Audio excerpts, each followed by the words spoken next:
Kenapa pernah kejadian bahwa masyarakat Islam sampai dijajah oleh orang-orang kafir sebagaimana tercatat di dalam sejarah? Ingatlah, orang-orang beriman harus menghukum dengan apa-apa yang diturunkan Allah. Dinyatakannya pada surat kelima ayat 48 sampai dengan ayat 50, surat ketujuh ayat 3. Tetapi kebanyakan orang-orang yang menyatakan dirinya Islam selalu mengambil hukum dari sumber-sumber yang disebut dengan tauhid, tercantum pada surat keempat ayat 60. Dalam hal demikian, orang-orang tidak lagi dikatakan beriman walaupun masih menamakan dirinya Islam. Surat keempat ayat 65 dan surat ke-33 ayat 36.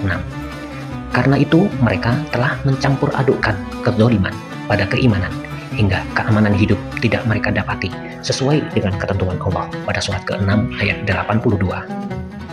Maka untuk menghindarkan penjajah demikian, haruslah orang-orang yang menyatakan diri Islam benar-benar beriman serta mengikuti perintah dan mematuhi hukum Allah.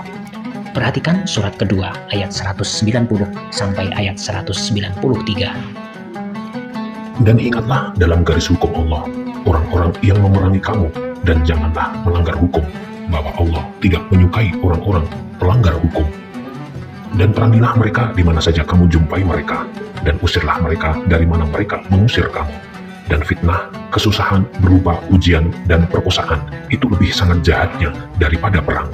Dan janganlah perangi mereka pada lingkungan Masjidil Haram hingga mereka memerangi kamu padanya. Jika mereka memerangi kamu, maka perangilah mereka. Demikianlah balasan orang-orang kafir itu. Dan perangilah mereka hingga tidak ada lagi fitnah dan agama untuk Allah saja. Jika mereka berhenti, maka tiada lagi permusuhan kecuali atas orang-orang yang dolim. Dari susunan ayat-ayat suci di atas ini menyatakan bahwa yang disebut dengan fitnah ialah penjajahan. Maka fitnah atau penjajahan demikian lebih jahat daripada peperangan. Karena masyarakat yang mau perang hanyalah akan mengalami kematian beberapa orang hingga mereka mendapat kemerdekaan. Tetapi yang tak mau perang, maka kematian akan lebih banyak karena siksaan penjajah dan kehinaan pada mana hidup sama dengan mati.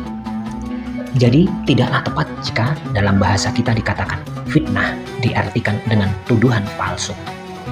Tetapi kebanyakan orang-orang yang menyatakan diri Islam itu sebenarnya telah jadi munafik. Mereka takut perang, takut mati, dipengaruhi oleh hidup duniawi. Maka Allah mengancam mereka dengan siksaan yang dilakukan para penjajah.